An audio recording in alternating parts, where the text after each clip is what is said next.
ભારત દેશમાં સતત વધી રહેલ મોંઘવારી અને રાંધણ ગેસના સિલિન્ડરમાં થયેલ ભાવ વધારાના વિરોધમાં આજે રાજકોટમાં મહિલા કોંગ્રેસ દ્વારા અનોખી રીતે વિરોધ પ્રદર્શન કરવામાં આવ્યું હતું। શહેરના હરિગવા રોડ પર આવેલા પટેલ ચોક પાસે એકઠા થયેલ મહિલા કાર્યકરોએ ભાજપ સરકાર વિરુદ્ધ ઉગ્ર સૂત્રોચ્ચાર કરી પોતાનો રોષ ઠાલવ્યો। સાથે જ વિરોધ દરમિયાન મહિલાઓએ પૂર્વ કેન્દ્રીય મંત્રી સ્મૃતિ ઈરાનીના ફોટા સાથેના પોસ્ટરો પ્રદર્શિત કર્યા હતા, જેમાં લાપતા લેડીઝ લખવામાં આવ્યું હતું। આ સાથે જ કોંગ્રેસે આક્ષેપ કર્યો હતો કે જ્યારે કેન્દ્રમાં કોંગ્રેસની સરકાર હતી ત્યારે સામાન્ય ભાવ વધારા પર પણ ભાજપના નેતાઓ રસ્તા પર ઉતરી આવતા હતા, પણ તે ભાજપના મહિલાઓ નેતાઓ હવે ક્યાંક દેખાતા નથી।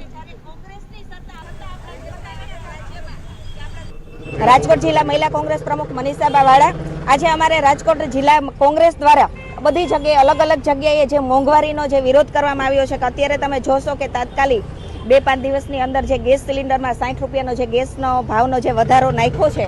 आ सरकारे एना माटेनो अमारो विरोध छे। पछी गैस होय तोय भले, तेल होय तोय भले, शाकभाजी होय तोय भले, दूध होय तोय भले के कठोळ होय, आ बधी वस्तुमां ज्यारे जीवन जरूरियातनी बधी वस्तु छे आ सरकार 30 वर्षथी ज्यारे आवी छे त्यारे ए खाली बहनोने जरूर होय तो अमने कहेजो, जाण करजो। मोदी साहेब केवावाळा पण मोदी साहेबे 30 दिवसमां कोई बहनोनी के कोई महिलानी चिंता करी होय एवुं अमने क्यांय देखातुं नथी के ज्यारे करोड़ोना भाजप सरकार ज्यारे खर्चा करे छे, करोड़ोना कार्यक्रमो करे छे,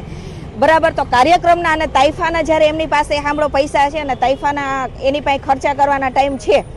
અને પ્રજાના પૈસે તાઇફાઓ કરે છે, પણ જ્યારે મોંઘવારીની જ્યારે વસ્તુ આવતી હોય ને જ્યારે બહેનોના આજે ઘર ચલાવે એવી પરિસ્થિતિ પણ આ ભાજપ સરકારે રહેવા નથી દીધી કે દિવસે ને દિવસે તમે જો કે 30 વર્ષમાં નથી મોંઘવારી ઓછી કરી શક્યા કે નથી કોઈ બહેનોને માટે કોઈ મદદ કરી શક્યા કે માત્ર ને માત્ર બધી જગ્યાએ તમે જોશો શિક્ષણ હોય તો ભલે, जीवन जरूरियातनी वस्तु होय तो भले बधी बाजू मोंघवारीनो भार ज्यारे बहनोने ज सहन करवो पड़े छे। अने ज्यारे अत्यारे बीजा देशमां ज्यारे युद्ध थाय तो ए युद्धनो मारे ज्यारे आज अत्यारे तात्कालिक जे गैस सिलिंडरमां 60 रुपयानो जे भाव वधारो नाख्यो छे तो बीजा देशमां युद्ध थाय तो एनो मारे पण अमारे महिलाने भोगवવાનો। तो आज सरकार शुं करे छे? શું અમારી પાસે પૈસા ઉઘરાવા માંગે છે કે અમારી પાસેથી એનો બધો બોજ પૂરો કરવા માંગે છે? તો આ મોંઘી સરકારના અમે એટલું કહેવા માંગી છીએ કે જ્યારે અત્યારે ટૂંક સમયમાં ચૂંટણી આવે છે તો અમને એવું પણ મહિલાઓને દેખાય છે કે જ્યારે ચૂંટણીઓનો જ્યારે ભાર છે તો ચૂંટણીનો ખર્ચો જો અમારી પાસે 60 રૂપિયા સિલિન્ડરમાં વધારીને કાઢવાનો છે તો આ જ સરકારને અમે કહી છે। અને જ્યારે કોંગ્રેસની સત્તા હતી ને 360 રૂપિયાનો જ્યારે ગેસ સિલિન્ડરનો ભાવ હતો તો ત્યારે જ્યારે શ્રુતિબેન જાહેરમાં ખુલ્લે આમ અને વિરોધ કરતા તો અત્યારે શ્રુતિબેન ક્યાં છે? અમારી એટલી જ માંગ છે અને હવે અમે ચોખ્ખું જ કહીએ છીએ કે અમે બધા બહેનો જાગી ગયા છીએ, બહુ મોંઘવારીનો માર સહન કર્યો કે હવે અમારી આવકનો સ્તર ઓછો છે કે અમે જ્યારે ઘર ચલાવવું હોય તો અમારી પાસે આવક નથી પણ મોંઘવારી દિવસે ને દિવસે વધે છે। તો આ સરકારને અમે જાકારો દેવાના છીએ। આ સરકારને હવે અમે મતય નથી દેવાના અને બહેનો પાસે મતની કોઈ આશા પણ આ